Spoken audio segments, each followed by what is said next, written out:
নমস্কার। খবরদার কথা নয়, নির্বাচন চলছে, খবরদার কথা নয় চুপচাপ বসে থাকবে ঘটনাটা তা না। নির্বাচনের বিভিন্ন বিষয় নিয়ে আমরা এর আগেও কথা বলেছি। আজকে আমরা আমন্ত্রণ জানিয়েছিলাম প্রদেশ কংগ্রেস সভাপতি এই লোকসভা নির্বাচনে, অর্থাৎ অষ্টাদশ লোকসভা নির্বাচনে পশ্চিম ত্রিপুরা আসনের প্রার্থী ভোট হয়ে গিয়েছে। সে আশিস কুমার সাহা মহোদয়কে আমার বাঁদিকে বসেছেন। আমাদের ডাকে সাড়া দিয়ে তিনি এসেছেন আমাদের স্টুডিওতে, আমরা কৃতজ্ঞতা জানাই। নিশ্চিতভাবেই তার সঙ্গে এই অষ্টাদশ লোকসভা নিয়ে কথা বলবো, লোকসভার নির্বাচন যেটা চলছে তা নিয়েও কথা বলবো। আমাদের কথাবার্তার ঢং হয়তো একটু অন্যরকম হতে পারে। আপনারা যেমন আশা করছেন যে কে কটা সিট পাবে, কে কী পাবে না পাবে ইত্যাদি গণৎকারের মতো বলে দেওয়া, এগুলির ভিতরে হয়তো আমরা যাব না। কিছু কিছু ক্ষেত্রে হয়তো ইঙ্গিত পাবেন, কিন্তু আমরা মোট ভারতবর্ষের যে বর্তমান অবস্থা, যে অবস্থার পরিপ্রেক্ষিতে ভোট হচ্ছে, সেই ভোটের যে গতিবিধিটা, উনি একজন পোরখাওয়া রাজনীতিবিদ। এই রাজ্যের বর্তমান রাজনৈতিক অবস্থা বা বর্তমান পরিস্থিতি, এসব নিয়ে তার কাছে তো প্রশ্ন থাকবেই, কারণ আপনারা এটা দেখবেন। এই জন্য আশিসবাবুর কাছে আমাদের কৃতজ্ঞতার শেষ নেই, কারণ উনি আমাদের ডাকে সঙ্গে সঙ্গে সাড়া দিয়েছেন, বলতে দ্বিধা নেই। আপনারাও হয়তো জানেন আগরতলা শহরে খুব কম সময় থাকতে পারছেন, বিভিন্ন জায়গায় উনি ছোটাছুটি করছেন সংগঠনের কাজে। তার মাঝেও এই গরমের ভেতরেও আমরা বলার পর উনি আমাদের ডাকে সাড়া দিয়েছেন। আশিসবাবু, আমরা কৃতজ্ঞতা জানাই। আপনাকেও আমার নমস্কার, আপনাদের দর্শক মণ্ডলকেও আমার নমস্কার জানাই। আমরা মানে যে প্রশ্নটা খুব প্রাসঙ্গিক, সেটা হচ্ছে অষ্টাদশ নির্বাচনের পঞ্চম ফেজ শেষ হয়ে গেল, এবং এই 5টা পর্যায় শেষ হওয়ার পরে এই মুহূর্তে নির্বাচনের যে গতিবিধিটা, আমাদের এক এক সময় মনে হচ্ছে যে মানে এই ত্রিপুরা রাজ্যের নির্বাচন যদি অন্য ফেজে হতো, মানে তৃতীয় চতুর্থ ফেজে হতো, সাংবাদিকরা বা একটা বুদ্ধিজীবী মহল মনে করেন যে তৃতীয় বা চতুর্থ ফেজে যদি হতো, তাহলে হয়তো আপনারা আরেকটু বেশি সময় পেতেন মানুষের কাছে প্রচারে যাওয়ার জন্য। ঘটনাটা কিভাবে দেখেন? দেখুন, প্রথমত আমাদের এখানে লড়াইটা ছিল ইন্ডিয়া জোট ভার্সেস বিজেপি নেতৃত্বাধীন জোটের, এবং ইন্ডিয়া জোট দীর্ঘদিন থেকেই একটা প্রসেসের মধ্য দিয়ে সারা দেশে এগুচ্ছে, এবং নির্বাচনের ঠিক প্রাক মুহূর্তে জোট নানা রাজ্যে রাজ্যে তাদের আসন বন্টনের মাধ্যমে একসাথে হয়ে লড়াইটা করেছে। তো প্রথম পর্যায়ে এবং দ্বিতীয় পর্যায়ে এগুলি পাশাপাশি ছিল। 19শে এপ্রিল, 26শে এপ্রিল সাধারণত আমাদের প্রথম দিকেই রাজ্যে এই নির্বাচন হয়েছে, এর আগেও। এবারের নির্বাচনের চরিত্রটা একটু ভিন্ন। আমরা দেখেছি যে রাজ্যে 2018 সালে বিজেপি দল ক্ষমতাসীন হওয়ার পর এই রাজ্যে যে কয়টা নির্বাচন এখানে হয়েছে, এটা একদম পঞ্চায়েতের উপনির্বাচন থেকে শুরু করে বিধানসভা নির্বাচন বলুন, বিধানসভার উপনির্বাচন, বিশেষ করে পুর নিগম সহ রাজ্যের নগর পঞ্চায়েত পুর পরিষদগুলির যে নির্বাচন, এই নির্বাচনে এই রাজ্যের মানুষ দেখেছে যে গণতন্ত্র কিভাবে ক্ষুণ্ণ হয়েছে, মানুষের গণতান্ত্রিক অধিকার কিভাবে হরণ করা হয়েছে, ভোট লুটের চিত্র বা বলা যায় যে ভোট প্রহসন, এটা এই রাজ্যের মানুষ দেখেছে। এবং শুরু থেকে ধীরে ধীরে মানুষের মনে যে একটা ভীতির সঞ্চার করা হয়েছে, শাসক দল সম্পর্কে মানুষ ভীত সন্ত্রস্ত। শাসক দলের যে সুশাসনের কথা কখনো ফ্ল্যাক্সে করে, কখনো বিভিন্ন বক্তৃতায় এই রাজ্যের মন্ত্রিসভার মুখ্যমন্ত্রী থেকে বিভিন্ন মন্ত্রিসভার সদস্যরা, জনপ্রতিনিধিরা বা শাসক দলের নেতৃত্ব জনগণের সম্মুখে তারা যা বলেন, আসলে কার্যত তারা তার উল্টোটা করেন। তারা গণতান্ত্রিক ধারণায় বিশ্বাস রাখেন না। গণতন্ত্রকে সর্বস্ব তারা লুট করে কিভাবে জনমতকে দাবিয়ে রেখে শাসন করা যায় বা শাসন ক্ষমতায় টিকে থাকা যায়, এই লক্ষ্যে যেহেতু তাদের পদক্ষেপগুলি, মানুষ ভয় ভীতি কাটিয়ে ভারতবর্ষের অন্যান্য রাজ্যে বিভিন্ন পর্যায়ে যে নির্বাচন হচ্ছে আমরা দেখছি, সারা দেশেই ভারতীয় জনতা পার্টি ধর্মের নামে, সম্প্রদায়ের নামে, বিভিন্ন জাত পাত বর্ণের নামে তারা যেভাবে বিভাজন এনে মানুষকে দাবিয়ে রেখে তার গণতান্ত্রিক অধিকার হরণ করার চেষ্টা তারা করেছে, এবং তার পরিপ্রেক্ষিতে অনেক জায়গায় মানুষ বিভিন্ন কর্মসূচির মাধ্যমে বিরোধীদের ঐক্যবদ্ধ যে প্রয়াস, ইন্ডিয়া জোটের পক্ষে, ইন্ডিয়া জোটের কর্মসূচির প্রতি মানুষ আকৃষ্ট হয়ে যেভাবে সমর্থনে এগিয়ে এসছে প্রথম পর্যায়ে বা দ্বিতীয় পর্যায়ে নির্বাচনের কারণে, আমরা তার যে সুফলটা সারা দেশের সাথে, এই সুফলটা আমরা তুলনামূলকভাবে আমাদের রাজ্যে এটার পরিলক্ষিত হয়েছে কম। আমরা সেইভাবে প্রতিরোধে আমরা যাবার আগেই আমাদের ভোটটা সম্পন্ন হয়েছে। দেশের মানুষ এখন প্রতিরোধ করেই তারা বেরোচ্ছে। লক্ষ লক্ষ মানুষ তাদের রাজনৈতিক যে প্রচার বা বিভিন্ন সভা সমাবেশ থেকে শুরু করে নির্বাচনের দিন পোলিং বুথ পাহারায় থাকা, পোলিং বুথে সাধারণ মানুষের, সাধারণ ভোটারদের ভোটাধিকার প্রয়োগ করার ক্ষেত্রে যে সাধারণ ভোটারদেরকে যেভাবে উৎসাহিত করে ভোট কেন্দ্রে নিয়ে যাওয়া, সেই ক্ষেত্রে অনেকটা তাদের অ্যাডভান্টেজ ছিল। আমাদের রাজ্যে আমরা প্রথম পর্যায়ে, এটা সত্যি কথা যে আমরা সেইভাবে আমরা প্রতিরোধটা গড়ে তুলতে পারিনি, কিন্তু তা বলে রাজ্যের একটা বিরাট অংশ ভোটাধিকার প্রয়োগ করেছে। আমরা এটার উপর আস্থা রাখি এবং আগামী দিন গণনার মধ্য দিয়ে নিশ্চয়ই তার প্রতিফলন আমাদের রাজ্যেও এটা দেখা যাবে। যদি প্রথম ফেজ এবং দ্বিতীয় ফেজে সর্বভারতীয় ক্ষেত্রে যা তথ্য বেরিয়ে আসছে, তাতে আপনাদের জোটের পরিস্থিতিটা, ইন্ডিয়া জোটের পরিস্থিতিটা খুব ভালো বলে মনে করছিলেন নাকি? তাহলে এটা যদি মানে 26 তারিখের ভোটে তো কিছুটা রেজাল্ট দেওয়ার কথা। এক কথায় বলতে গেলে এখন অবধি পঞ্চম পর্যায়ে নির্বাচন সম্পন্ন হয়েছে, গতকালকে 5th ফেজ হয়েছে। তো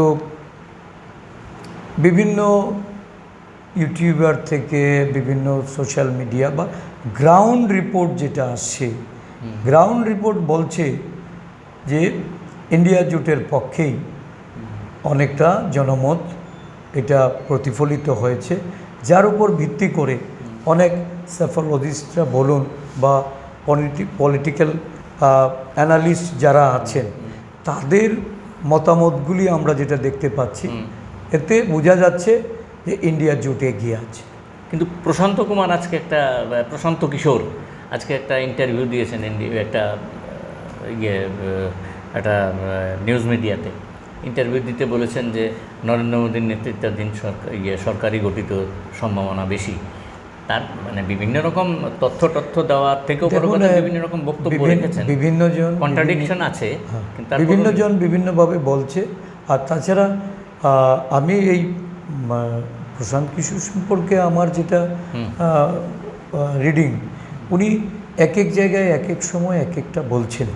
তো কোনোটাকেই বিশ্বাস বা অবিশ্বাসের মধ্যে না রেখে আমরা এইটুকু বলতে পারি যে আমরা নানাভাবে ভারতবর্ষের যে মিডিয়াগুলি, বিগ হাউস, এরা অনেক ক্ষেত্রে খবর চেপে যাচ্ছে, কিন্তু ইউটিউবারে বা সোশ্যাল মিডিয়াতে আমরা দেখছি বিভিন্ন রাজ্যে রাজ্যে মানুষের যে সমাগম হচ্ছে, বা বিভিন্ন কর্মসূচিতে মানুষের যে সমর্থন ইন্ডিয়া জোটের পক্ষে সেটা বোঝা যাচ্ছে। এতে করে নিশ্চয়ই আমরা আশাবাদী যে সারা দেশেই, বিশেষ করে দাক্ষিণাত্যে, আমরা উত্তর ভারতে যেটা আমরা প্রায়শই বলি যে যেখানে বিজেপির শক্ত ঘাঁটি, এবার দেখছি আমরা এটা নড়বড়ে হয়েছে। এবং গুজরাট, রাজস্থান, মধ্যপ্রদেশ থেকে শুরু করে আপনার ছত্তিশগড় বলুন, মহারাষ্ট্রের মতো জায়গাতে তো মানে ভালো ফলাফল করবে বলেই আমাদের কেন্দ্রীয় নেতৃত্বের দিক থেকেও আমরা যেটুকু খবর পাচ্ছি। বিহার বলুন, উত্তরপ্রদেশ বলুন, হরিয়ানা, পাঞ্জাব, আমি আজকেও সকালে আমার যে ইনচার্জ এবং সেক্রেটারি যারা পাঞ্জাবে প্রচারে আছেন তাদের সঙ্গে কথা হয়েছে। সর্বত্রই একটা ব্যাপক সাড়া ইন্ডিয়া জোটের পক্ষে। যারা প্রচার করছেন বা আমাদের যে প্রচারের মুখ, তাদের কনফিডেন্স থেকে আমরা বলতে পারি যে ইন্ডিয়া জোট 300-র উপরে আসন পেয়ে তারা ক্ষমতাসীন হচ্ছে, তারা জয়ী হবে। একটা পরিসংখ্যান যেটা আমাদের মানে বিভিন্ন নেতৃত্বের মুখে মুখে যেটা আছে যে 320-র উপরে আসন আমরা এক্সপেক্ট করছি 7ম দফা নির্বাচন শেষ করে। এটা ঠিক, মানে এই ব্যাপারে কোনো দ্বিমত করার কিছু নেই। আশিসবাবুরা গ্রাসরুট লেভেলে কাজ করেন, তারা প্রতিটা ঘাসের সঙ্গে তাদের যোগাযোগ রয়েছে, প্রত্যেকটা জায়গায় প্রত্যেকটা মানুষের সঙ্গে তারা যোগাযোগ আছে এবং সরাসরি ভারতবর্ষের রাজনীতিটা তারা বোঝেন এবং দীর্ঘদিন ধরে রাজনীতি করছেন। স্বাভাবিকভাবেই সেফ্রোলজিস্টরা বিভিন্ন মত দিতে পারেন, কিন্তু তাদের যে আসল কথাটা সেটা হচ্ছে যে মানুষ ব্যাপকভাবে এসেছে এবং বিশেষ করে প্রয়াগরাজের কাছে গত 2 দিন আগে রাহুল গান্ধী এবং অখিলেশ যাদবের সভা, এত ব্যাপক পরিমাণে মানুষ এসেছিল যার ফলে সভাটা শেষ পর্যন্ত ওরা বন্ধ করে দিতে বাধ্য হয়েছে। এই ধরনের ঘটনা ভারতবর্ষে আমি অন্তত 78 সাল থেকে তো নির্বাচনের এই সমস্ত খবরাখবর রাখি, ফলে আমি কিন্তু এটা কোনো ইস্যু নেই। যাই হোক, আশিসবাবুর কাছে যে বিষয়টা নিয়ে আমি যেতে চাই সেটা হচ্ছে যে এ রাজ্যে তো 2 দফায় নির্বাচন হয়ে গেল, 26 তারিখের নির্বাচনও হয়েছে, তার একটা মোটামুটি আপনি কথা বললেন। কিন্তু এই যে বললেন 18 সালের পরে 19 সালের পরে তো এডিসি নির্বাচন, তো আপনি তখন তো বিজেপি দলেই ছিলেন, এডিসি নির্বাচনে তো বিজেপি দল পরাজিত হয়েছিল, তখনও কি নির্বাচন হয়নি এডিসির সময়? না, দেখুন, এডিসি নির্বাচনের ইকুয়েশনটা আমরা যতটা অ্যানালাইসিস করে বুঝতে পেরেছি, এডিসি নির্বাচনে প্রতিদ্বন্দ্বিতা করতে গিয়ে বিজেপি এবং আইপিএফটি, ওই সময়ে আইপিএফটির নেতৃত্বের সঙ্গে বিজেপির একটা বোঝাপড়ার অভাব ছিল এবং বিজেপি দলের যারা আদিবাসী জনজাতি মোর্চা আইপিএফটি, তাদের সঙ্গে একটা দর কষাকষি চলছিল এবং ত্রিপুরামথা দলের তখন উত্থান হয়। ত্রিপুরামথা দল আইপিএফটিকে সাথে নিয়েই এই লড়াইটাতে তারা অবতীর্ণ হতে চেয়েছিল, কিন্তু পরবর্তী সময়ে আইপিএফটি মাথা থেকে তারা ছিটকে গিয়ে আবার বিজেপির সঙ্গেই তারা বোঝাপড়া করে। 19-এর লোকসভা নির্বাচনে আইপিএফটি এককভাবে লড়েছিল। পরবর্তী সময়ে আবার এই নিয়ে তাদের মধ্যে যখন দর কষাকষি, তখন তারা আইপিএফটি এবং ত্রিপুরামথা তারা ধরেই নিয়েছিলাম যে এরা একসাথে লড়াই করবে এবং তাদের একটি জোটের মিটিংও হয়। পরবর্তী সময়ে তারা সেখান থেকে বেরিয়ে বিজেপি দলের সঙ্গে তারা মিলেমিশে নির্বাচনে লড়াই করে এবং জনজাতি মোর্চা এই বিষয়ে তাদের নেতৃত্বের যে তারা ওই তৎকালীন সময়ে তারা খুব প্রকাশ করেন যে কেন আইপিএফটির সাথে তখন মিলেমিশে তারা লড়াইটাতে যাচ্ছেন বা কম আসন দিয়ে তাদের সঙ্গে লড়াইয়ে থাকতে জনজাতি মোর্চার একটা তাদের অভিপ্রায় ছিল, কিন্তু এটা হয়নি।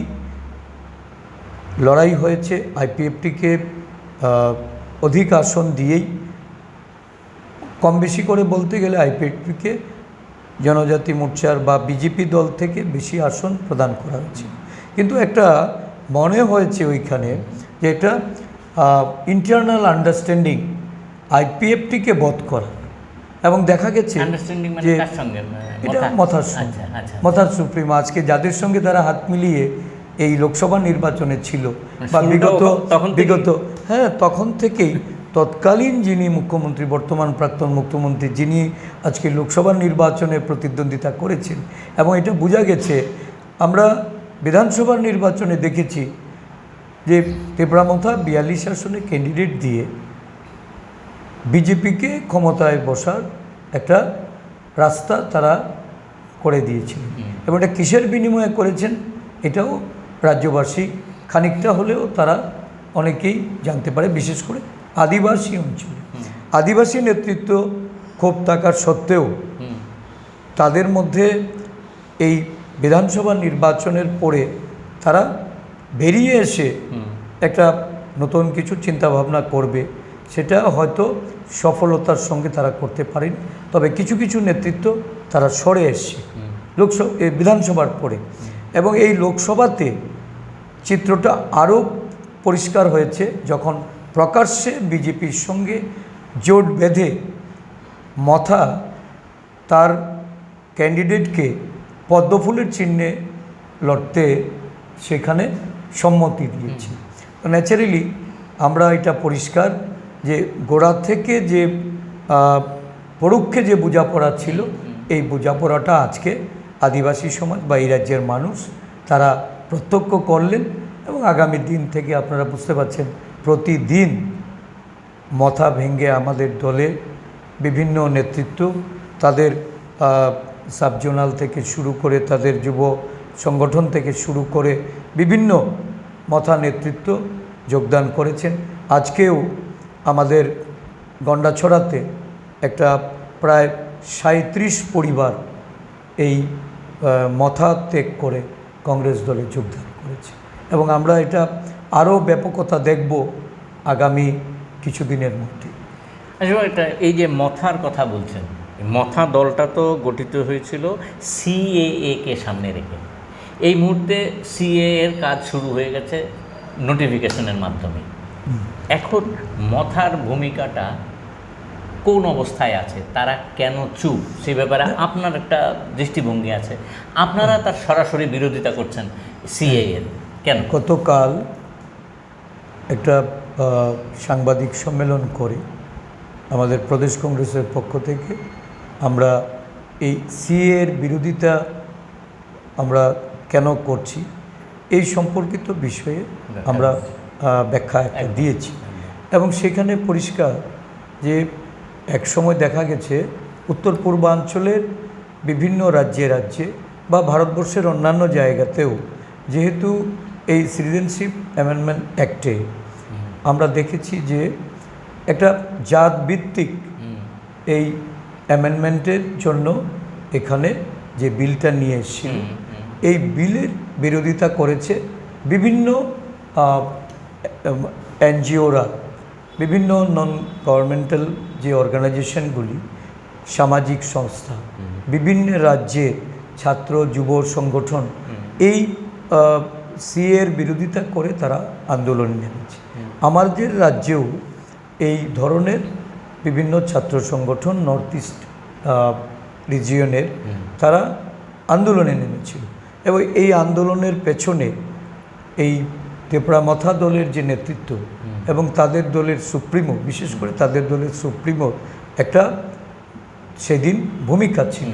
উনি তার বিরোধিতা করে এই মঞ্চে উনি তখন হাজির হয়েছিলেন, এবং উনি পরিষ্কারই বলেছিলেন উনি তখন কংগ্রেস দলেরই সভাপতি ছিলেন, এবং কংগ্রেস দলের সভাপতি থেকে পরবর্তী সময়ে পদত্যাগ করেন, এবং সেই সময়ে উনি বলেছিলেন যে প্রথম হলো তার জাতি, তারপর তার পার্টি, পয়লা জাতি ওলা পার্টি, এই শব্দগুলি বলেছিলেন, এবং বলেছিলেন যে নো কম্প্রোমাইজ।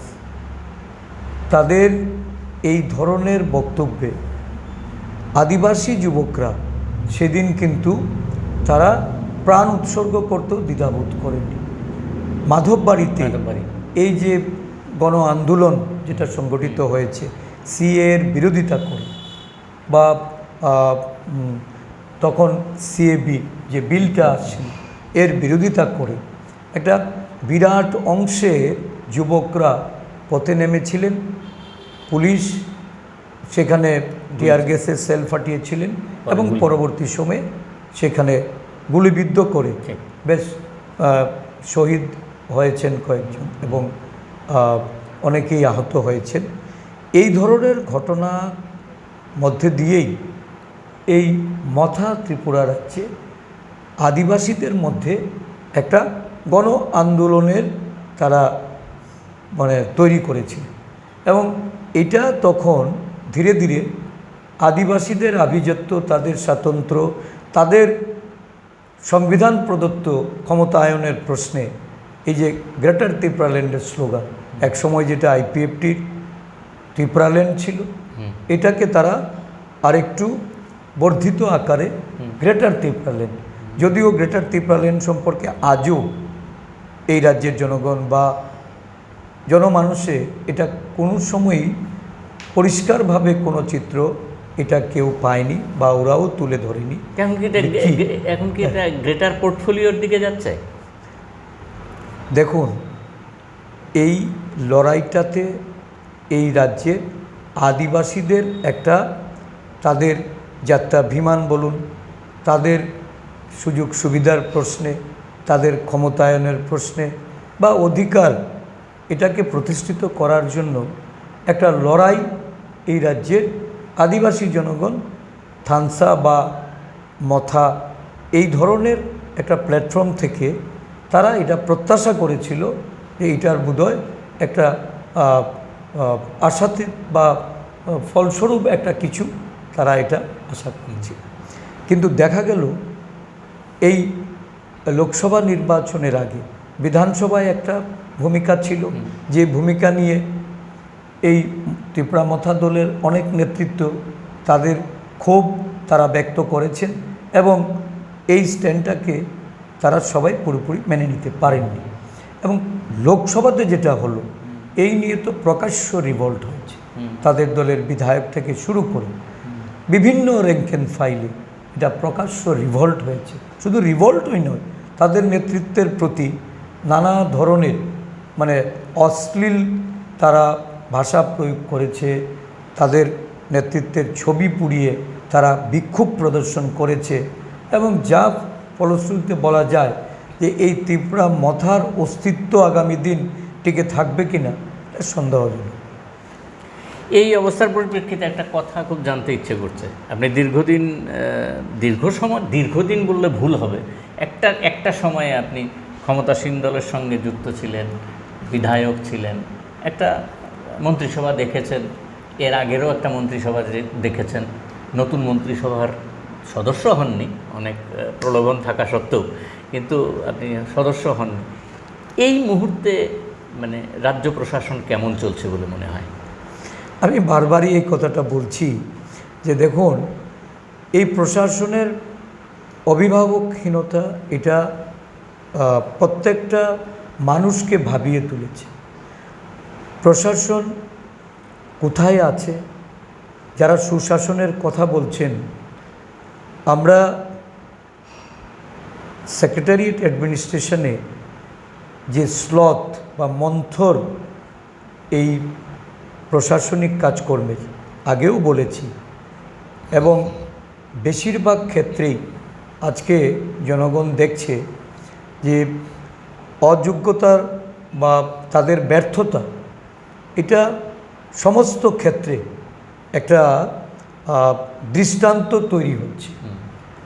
আপনি দেখুন, শিক্ষা ব্যবস্থাকে সম্পূর্ণভাবে বিধ্বস্ত করে ফেলেছে।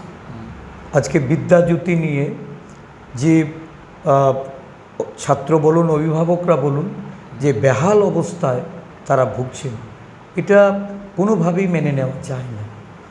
যারা বলেছেন যে খাদ্যর কর্মসংস্থানের ইভেন তারা এই যে পানীয় জল এই ক্ষেত্রে তাদের চূড়ান্ত ব্যর্থতা দুর্নীতি, বিদ্যুৎ পরিষেবা বলুন, স্বাস্থ্য পরিষেবা বলুন, একেবারে ভঙ্গুর দশা। সামান্য বৃষ্টি আসলেই বিদ্যুতের যে বেহাল অবস্থা হয়, দিনের পর দিন গ্রামাঞ্চলে বহু জায়গায় বিদ্যুৎবিহীন।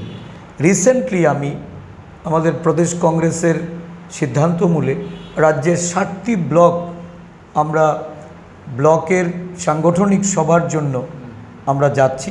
গত 8ই মে থেকে আমি গত পরশুদিন অবধি রাজ্যের বিভিন্ন ব্লকে গেছি। 38টি ব্লক মিটিং আমার সম্পন্ন হয়েছে। আবার আমি 25 তারিখ থেকে 29 তারিখের মধ্যে বাকি 22টি ব্লক আমি সেখানে ব্লক সভা করব।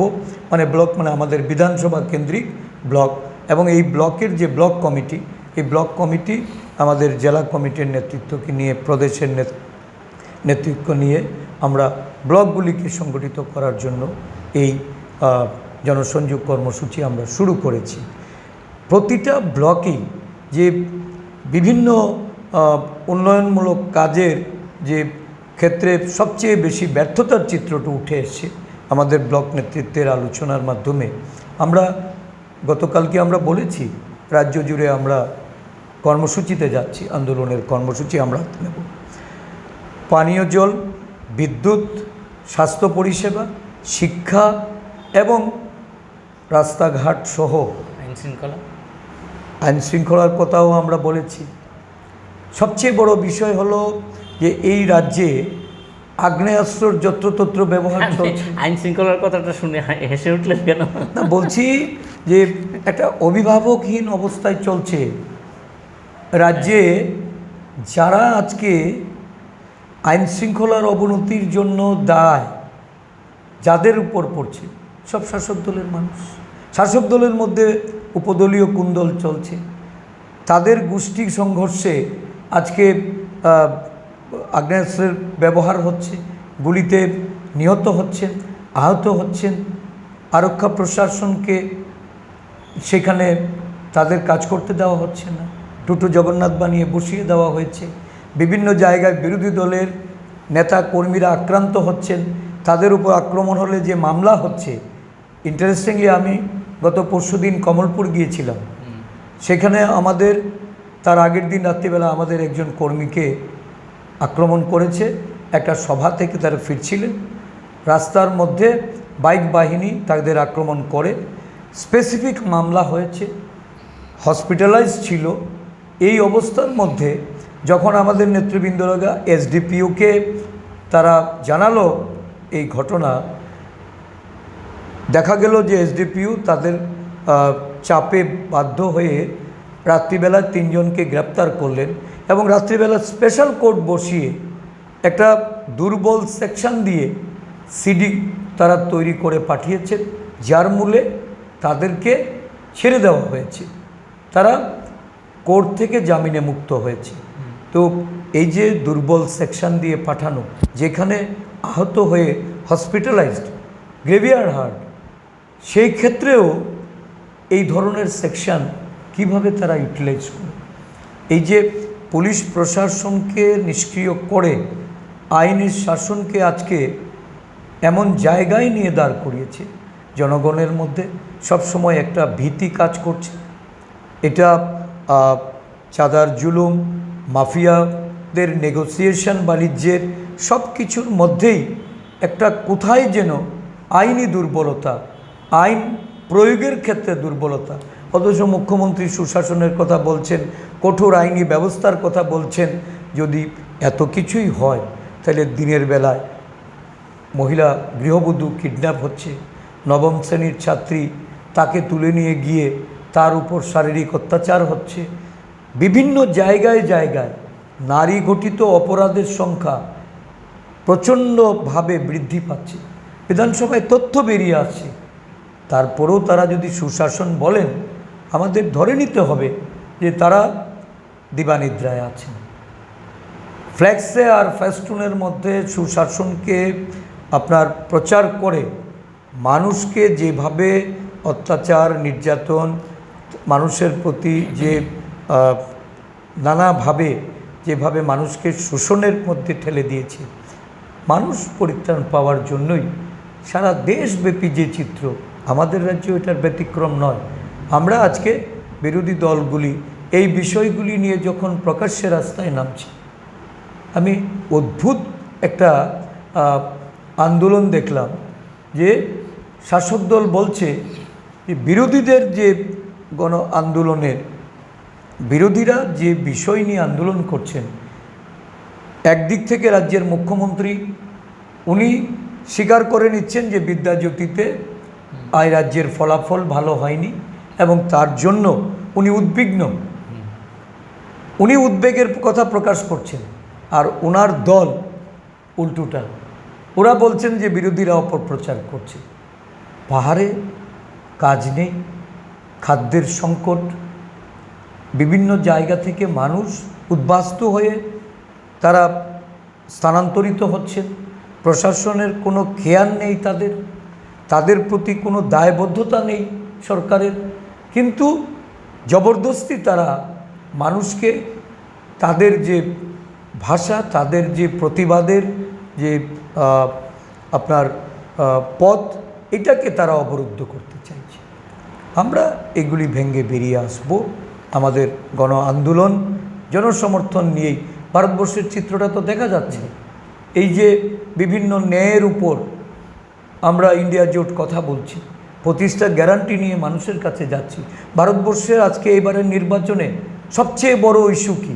সবচেয়ে বড় ইস্যু হলো বেকার সমস্যা, বেরোজগারি, মেহেঙ্গাই আর কনস্টিটিউশনাল যে রাইট, যেটা কাটল করার চেষ্টা হচ্ছে, যে কনস্টিটিউশনকে তারা বিলুপ করতে চাইছে, সেটাকে রক্ষা করা, রিজার্ভেশনকে রক্ষা করা, ডেমোক্রেসিকে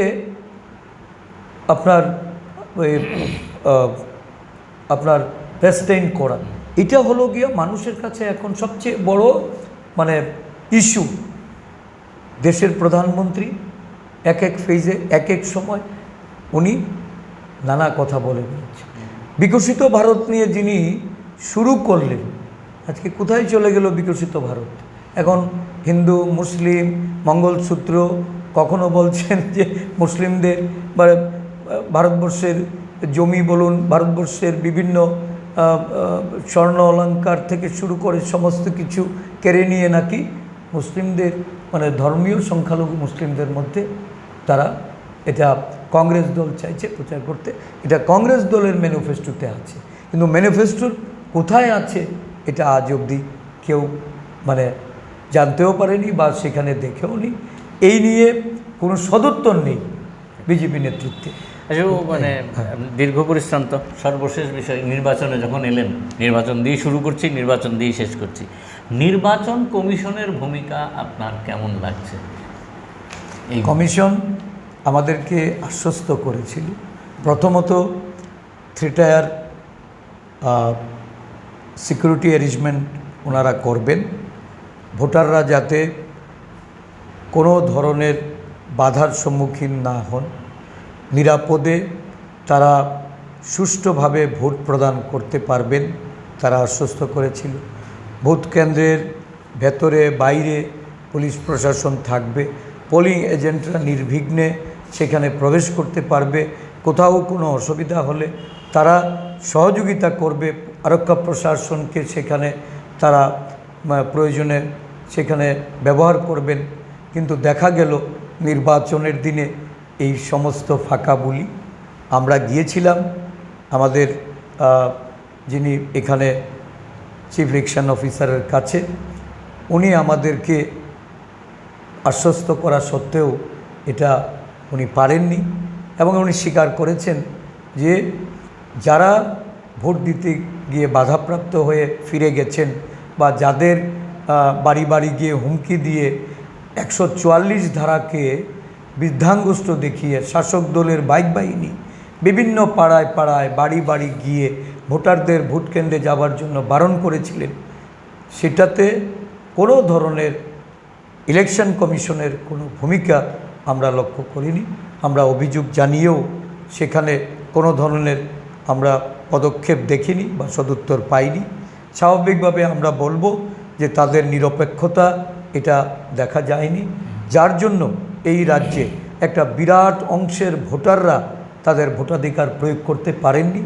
বিরোধী দলের যারা পোলিং এজেন্টের দায়িত্ব পালন করার কথা ছিল, আমরা প্রত্যন্ত অঞ্চলের কিছু পোলিং বুথের আমাদের এজেন্ট আমরা নিয়োগ করতে পারিনি, নয়তো প্রায় 1682টা পোলিং বুথ এই পশ্চিম ত্রিপুরা লোকসভা আসনে আমরা প্রায় 1500-র মতো বুথে আমাদের 1494 জন পোলিং এজেন্ট আমরা নিযুক্ত দিয়েছিলাম, কিন্তু তারা সেখানে অনেকেই যেতে পারেননি। যারাও গেছেন পোলিং বুথ থেকে তাদেরকে বের করে দেওয়া হয়েছে, এবং বুথে ঢুকে যারা কেউ মকপল করছিলেন, কেউ ভোট শুরু হওয়ার পর ওদের দায়িত্ব পালন করছিলেন, তাদেরকেও নানাভাবে হেনস্থা করে, ইভেন অনেককে শারীরিক নির্যাতন করে তাদেরকে সেখান থেকে পাঠিয়েছেন। এই ঘটনায় অনেকেই আক্রমণের শিকার হয়ে হসপিটালাইজড হয়েছে, অনেকের উপর ছুরিকাঘাত হয়েছে, কাউকে হাত ভেঙে দেওয়া হয়েছে, কারোর মাথা ফাটিয়ে দেওয়া হয়েছে। এই ধরনের ঘটনা আমরা পুলিশকে জানিয়েও এখন অবধি কোনো অ্যাকশান বা কোনো পদক্ষেপ আমরা পাইনি। নির্বাচন কমিশনের নলেজে নিয়েছি, আমাদের যে ইসিআই, আমাদের ইলেকশন কমিশন অফ ইন্ডিয়া, আমরা এই অভিযোগ নিয়ে গেছি, তারা আমাদের ডেকে পাঠিয়েছিল, তাদের কাছেও আমরা অভিযোগ জানিয়েছি। এখন অবধি কোনো সদুত্তর নেই। এখন আমরা অন্য চিন্তা ভাবনা করছি। আইনানুগ ব্যবস্থা কি নেওয়ার ভাবনা? অবশ্যই এ নিয়ে আমরা প্রসিড করছি। আশিসবাবু যেটা বললেন তা হচ্ছে নির্বাচন কমিশন তার নিজস্ব দায়িত্ব পালন করেননি। নির্বাচন কমিশন সাধারণ ভোটারদের নিরাপত্তা দিতে ব্যর্থ হয়েছেন, তার স্পষ্ট বক্তব্য। আমি বলি নির্বাচন কমিশন তার নির্বাচনে যারা তার যা কর্মী, তাদের কর্মী যারা রয়েছেন, তাদেরকে নিরাপত্তা দিতে পেরেছেন? তথ্য সমৃদ্ধ সমস্ত কিছুই বেরিয়ে গিয়েছে যে প্রিসাইডিং অফিসারকে ব্যাপকভাবে চপেটাঘাত করে বার করে দেওয়া হয়েছে। তো সেই ক্ষেত্রে নির্বাচন কমিশনের বক্তব্য কী হবে আমরা জানার অপেক্ষায় রাখলাম, এবং আপনাদের কাছে এই বিষয়টি ছেড়ে দিলাম। আজকে এইটুকুই থাক। সবাই ভালো থাকবেন, সুস্থ থাকবেন। আশিস কুমার শাহ, নমস্কার। আমাদের খবরদার কথা নয়ের পক্ষ থেকে আবার কৃতজ্ঞতা জানিয়ে আজকের এই অনুষ্ঠান শেষ করছি। নমস্কার সবাইকে।